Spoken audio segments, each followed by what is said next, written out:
cada dia, os ideais da verdade e da justiça.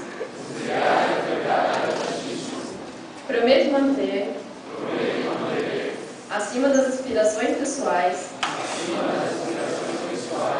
o sentido da paz social e da harmonia coletiva. Prometo que, na luta que se inicia, respeitaria o espaço de cada indivíduo. Prometo que lutarei por minha justa realização profissional, porém preservando acima de tudo a minha dignidade e a dignidade de cada ser humano.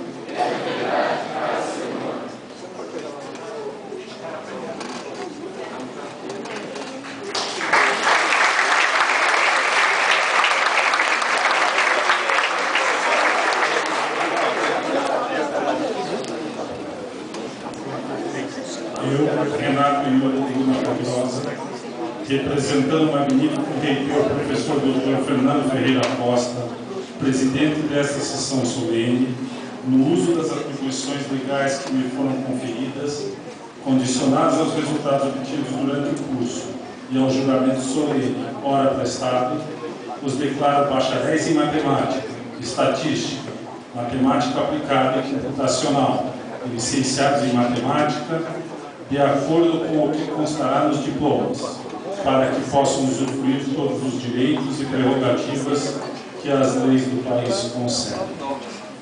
Solicito ao mestre de cerimônias que proceda a chamada nominal.